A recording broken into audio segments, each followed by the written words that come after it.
Alright, here we are.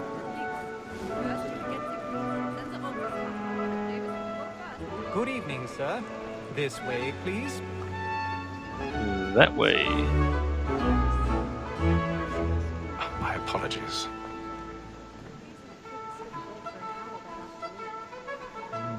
Yes, just step on everybody's toes before we get a seat.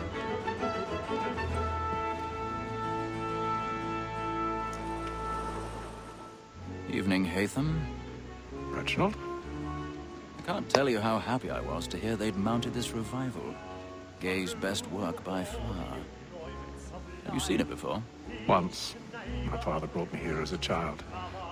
Though I remember little of it. I don't suppose tonight will afford me the luxury of a proper viewing either. No, I'm afraid it won't. On to business then. Do you see him? No, I don't see him. Press V to trigger Eagle Vision. Locate the gold target. You'll notice that you don't see any gold from here, although there's a bright white box. There he is. He's seated in one of the boxes above. The stairs are watched. You'll need to find another way up. Yes, I already have. indeed. Word of trial comes on in the afternoon, and she hopes you will order matters. So Alright, bring her off. off we go. Find a secluded area to climb. We'll just step on some more people's toes. Pardons. My apologies. Stomp. Sit down, bro. Stomp, stomp, stomp. And the camera's swinging around. Alright, so... Hey look, it's a theater. It's a good size. Seats aren't exactly packed. I think there's polygon issues. They can't actually fit too many people in here. Alright, parkour time.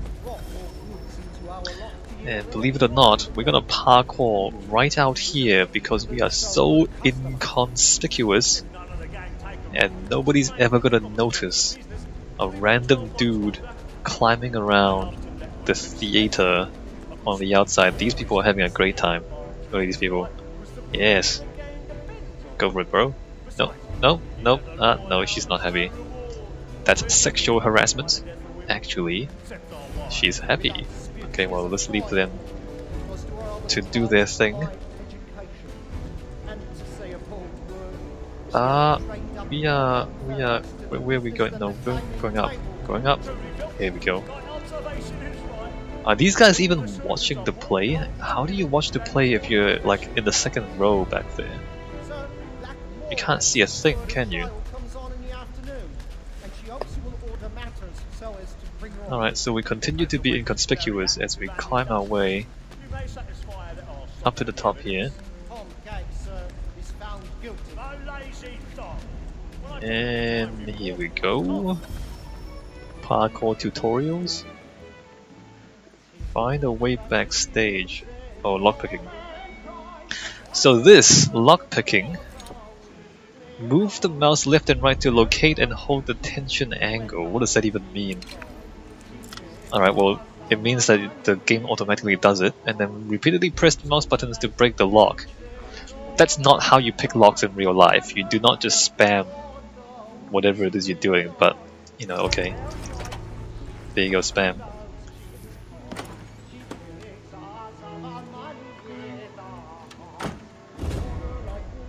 There's a lot of these little cinematics, and I don't think they're a good idea.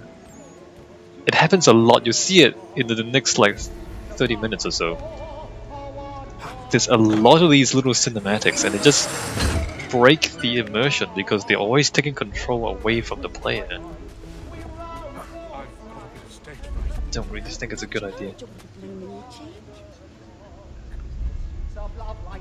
Alright, so this backstage. The biggest opera, what does that mean? The biggest opera opened in London in 1728, a musical one of the earliest ever created, written by John Gay, a writer and a friend of both Alexander Pope and Jonathan Swift, two of the prominent literary figures of the day. The opera was both popular and controversial, popular partly because it was an excellent skewering of Italian opera, which was very popular at the time. However, instead of complicated Italian songs, the Beggar's Opera features folk tunes that the audience can recognize, meaning you could hum along even if you didn't know Italian. It was controversial because of the subject matter. It's set in the Newgate prison, and the main characters are all criminals who act much like the upper class. It was a send-up of the British nobility, including veiled criticism of the head of government, neither of whom traditionally have a sense of humor. I've never met a queen who liked a not joke. Well, not in public. The Beggar's Opera was accused of being a base form of entertainment, and because its main characters were criminals, accused of causing increasing crime. Right. So basically it's political satire. It's making criminals behave like aristocracy. Obviously with the implication that the aristocracy are thieves and murderers, which they are. Also, how am I inconspicuous? Look at this. If I can see the audience from here, that means they can see me too. So I'm just disrupting the playback here, and nobody seems to mind too much. And makes him risk another without fear or scruple. But all away. Alright, here we go. The messenger of comfort to friends in affliction.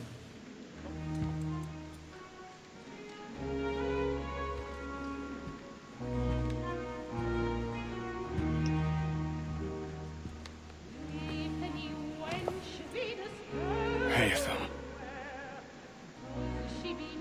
You should have come to me. We would have found another way.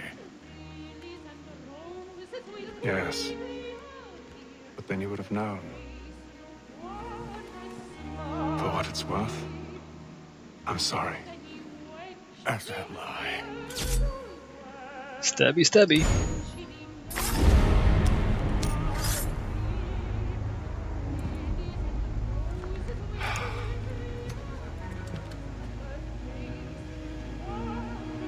You should start screaming, kid. Don't listen to him, start screaming. You should start screaming, kid. Nope, nope, that kid did not help that guy at all. These women though, they're gonna start screaming. Alright, let's walk away from this situation. What are you two doing, eh? Hanky-panky? I see you. I see you. Yep, screaming. Actually, should we look at the paintings? Okay, not really. Let's just walk out.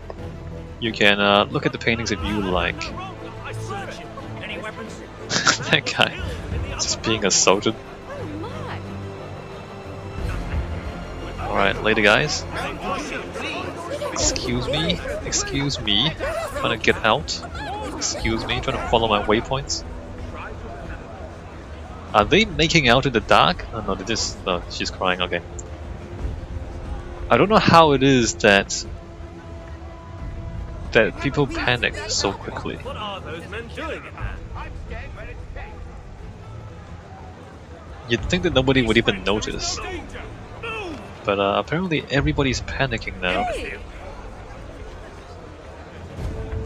And we're just gonna casually walk out. Everybody's wearing wigs too, look at that. That guy.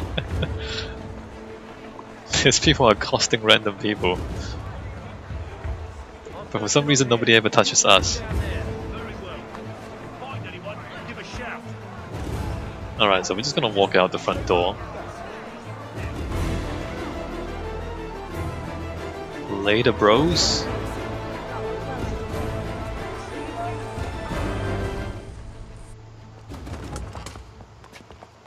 We quietly stab one person, and then everybody panics. But we were climbing on the inside of the theater. Rather dull, truth be told. We were climbing around and nobody panics. But we quietly stab one guy. Shall we be off then? Aye. To Fleet and Bride. By your command.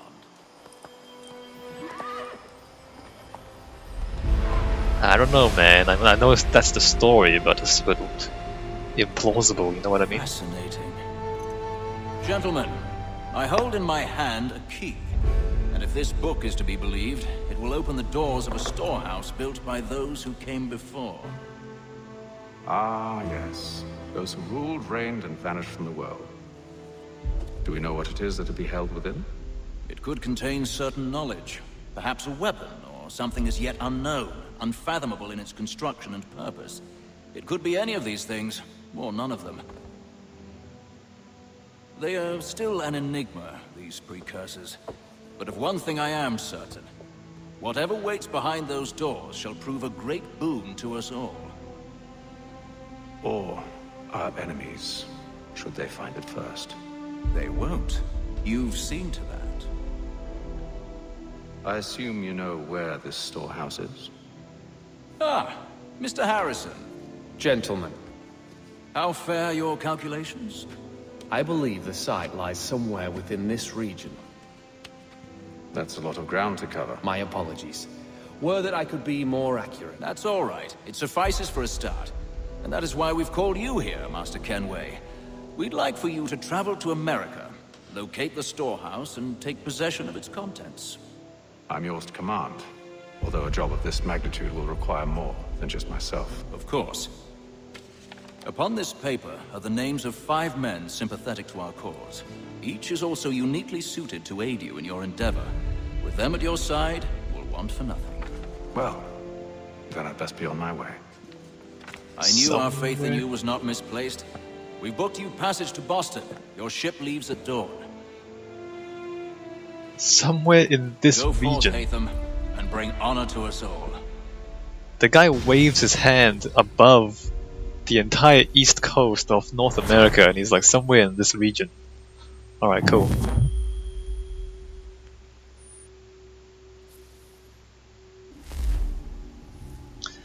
Hey, look at me, I'm an Englishman with a fancy hat.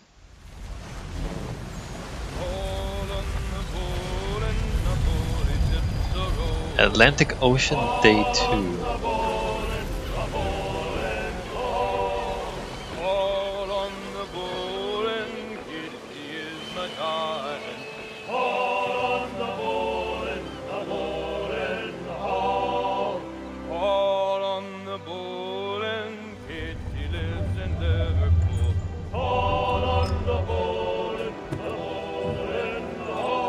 Some fresh air might do me good.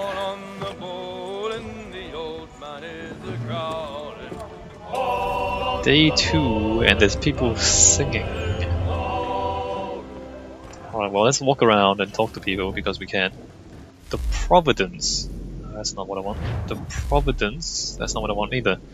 Hold on, wait, what? The Providence?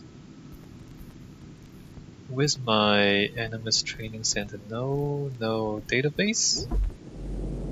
Database recent entries, the Providence. That's the boat we're on.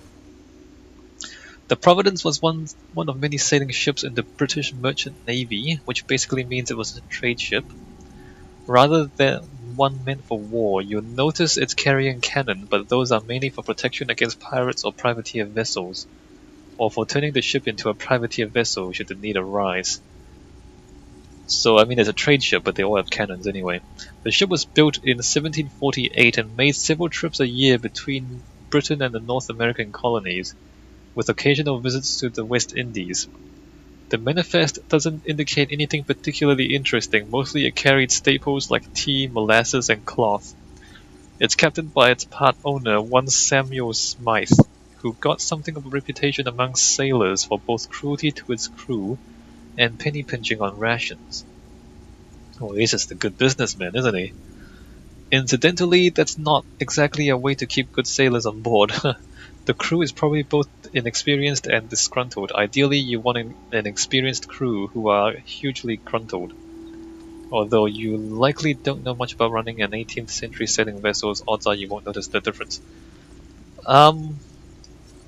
Okay. Is Sean still running the database? Oh look! Toilets! Let's take a crap. We can't take a crap.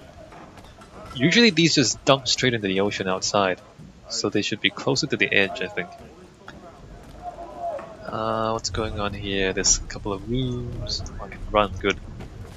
I can just go into somebody else's room because that's normal for a person to do. This guy is reading music and then looking at the wood. Why is he looking at the wood? That's the strangest thing ever.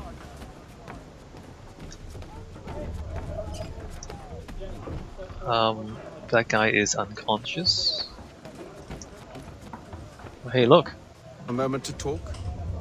Ah, a fellow Londoner. Good to see I'm not the only man of means aboard. Rupert Martin, pleased to meet you. Haytham Kenway. Pleasure. Seems we picked an excellent time to leave the city.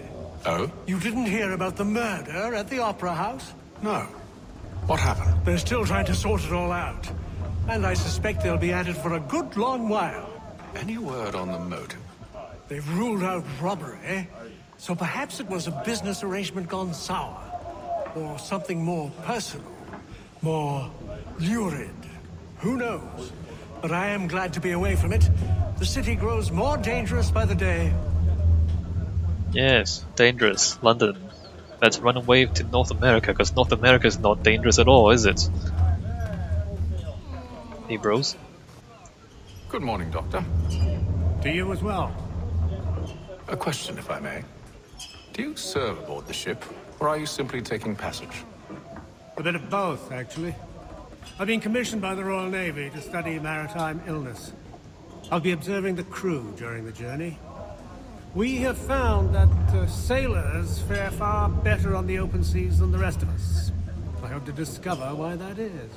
Well, I hope you are successful in your endeavors. As do I. Thank you for the kind word. The doctor has a massive beard, which might be slightly inconvenient when he's doing surgery on you. I don't know if you like having a massive beard when the doctor's doing surgery on you. So let's try not to have him do surgery on us. You can play games and gamble. I'm not gonna do that because I tried the games earlier and they're not that interesting. Let's go upstairs onto the deck. Atlantic Ocean? That's... oh crap, I pressed the wrong button again. The Atlantic Ocean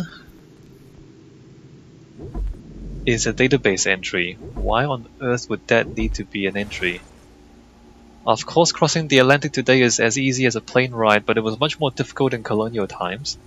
Even though I imagine the tiny food and cramped conditions were, and likelihood of sitting next to a fat man for many hours were pretty much the same. For European travelers, it was at best a 6-week voyage. Look, the reason they serve you so little food on a plane is because they don't want you to crap a lot on the plane. Like if you take a massive dump on the plane, they have to, deal with that. So they just feed you less food so that they don't have to deal with your crap on the plane, basically.